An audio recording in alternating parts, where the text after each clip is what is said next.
So some of the cones are down, but usually, the apex cones tell you where you want the apex. This is blind, so you'll get a feel for it. Right. There's a 911 behind me. I'll show you how you get past. Basically, take your turn and then just stay on the line. Once he's passed, I check my mirror, make sure there's not somebody behind him, and then get back over. So there's only four places you can pass. That straight is one of them. This straight's another. Key is stay on the line and just lift. Let them go by. Gotcha. And be predictable. Right. It's all about predictability. This one takes patience. Stay. It's blind, and if you get on, it's decreasing radius. See how that tightens? People get on the throttle, and you end up. I've done that. I've been out there before. I saw that one car spin out this morning. Yeah. This is like basically one turn. It's like a dual apex turn. That's how you can turn. So coming up the high speed, at the back corner, brake, rotate in, maintain throttle.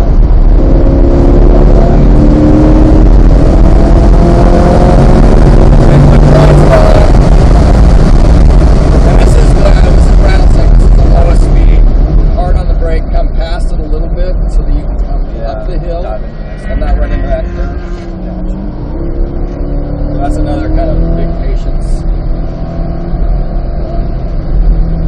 Set the front, just carry it, go as wide as you need. So I'm looking at that apex cone the whole time.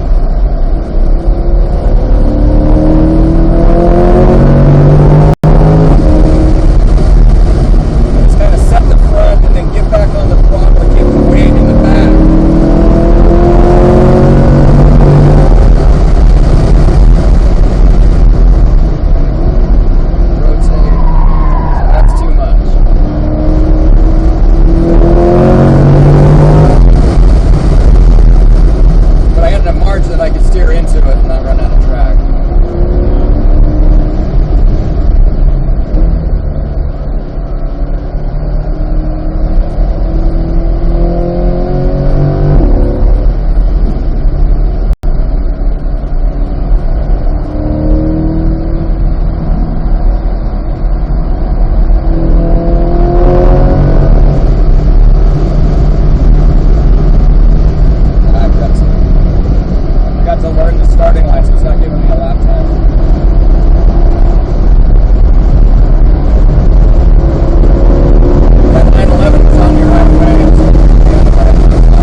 Get real deep, and it's just a matter of which of these three corners, well, four, because there's four linked corners. Which one do you want to optimize? Obviously, you want to have as much exit speed here as possible, but the inner ones is just kind of play around until you find something that feels good and hopefully it's fast. This feels like it's just trying to play you off.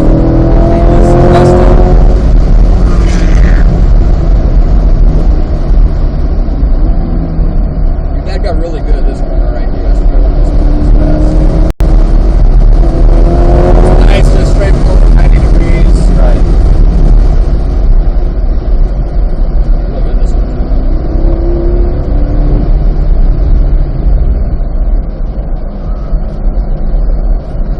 So I'm taking a little tighter line this time. Just kind of play around with it.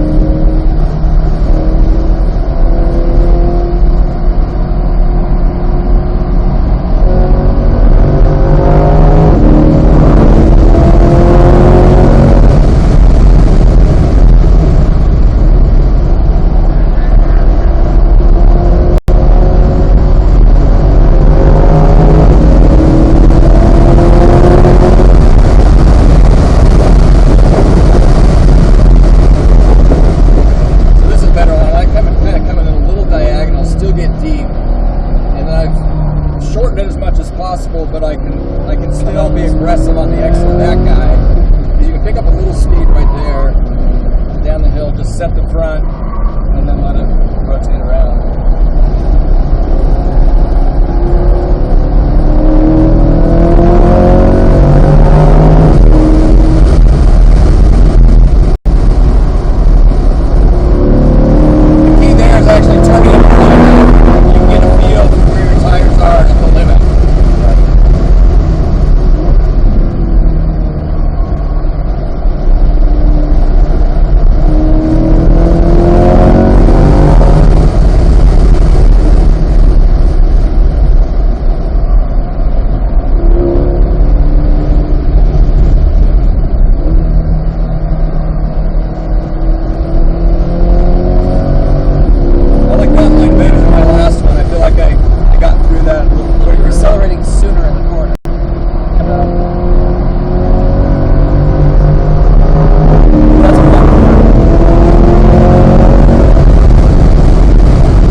all you're doing is wasting more time. Right.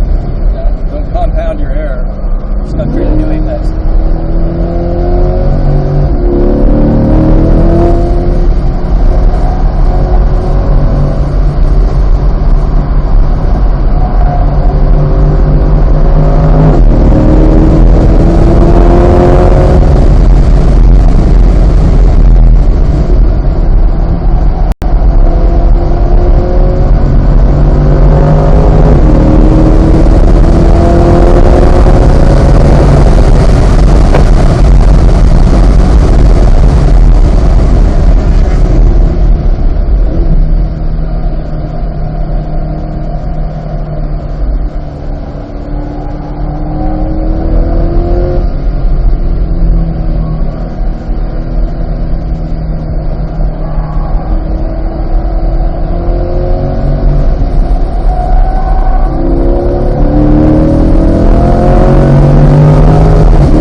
On Richochet and on camera, just letting off. Yeah. And actually, in this car, I need to get back on the throttle and maintain, because if I'm coasting, you're actually decelerating at like, 0.06 Gs or something. So you're taking weight off the back wheels. So I try to go neutral through there. In the Camaro, I can get away with that. But in this, the back end wants to go out unless you keep the power on there. So it's a little counterintuitive. Like, are you using these cones for breaking point? Yeah, so I mean, now I'm down to 55. In theory, the Camaro, I got to the point I could carry 70 miles an hour through that apex. Of course, it would probably carry me.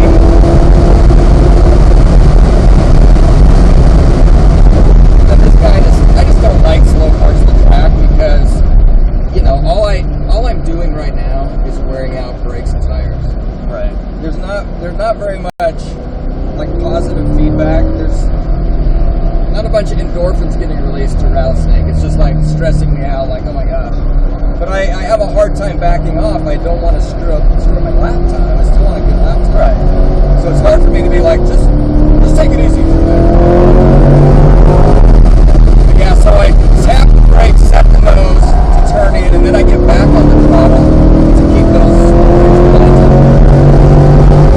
But in a lot of cases, braking is about decelerating. That was really bad.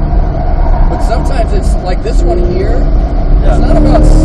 Some of them it's just about getting some of the weight on the front wheel to accept this turn and not understeer and push through it. Like this guy especially, I just want to set the nose so I can carry that through. And see, there I am understeering badly without just carrying too much speed. But like right here, I might lift a little, get it on the front so I can then tighten it up and drive through. The traction control management, you can basically have bad habits and it won't, in certain modes, it won't let you really spin too much anyway. Like there, I can get on the throttle aggressively and it just won't.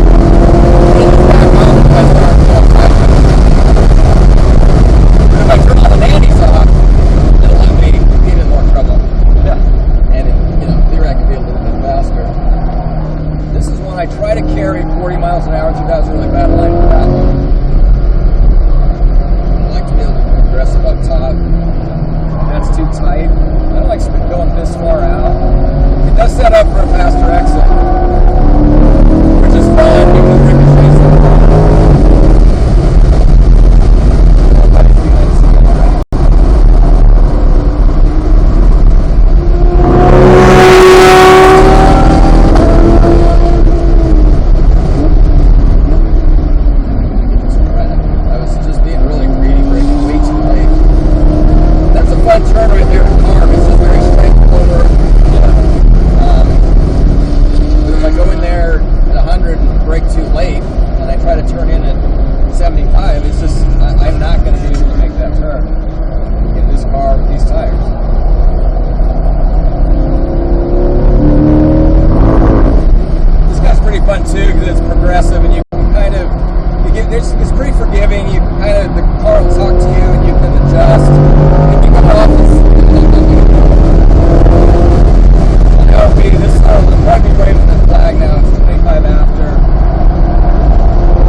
these cool down, I just try not to touch the brakes. And so I kind of know what I want to turn in at. Right. The one thing that you lose by not touching the brakes at all is if there's corners that, let's say to do properly, you do need to tap it to get the front. Right. So I take that into account, but my kind of the game I play is, can I get through this without needing to brake at all? This is the hardest one to do that on because it's a hard straight to basically stay at, so I'm at 75. 70, my turn in is going to bleed some speed, so that by the time I get to the apex, 56, but because I didn't set the front, we were slower through that corner than when I do set the front. Oh, this is way too fast. Oh, this is the second hardest.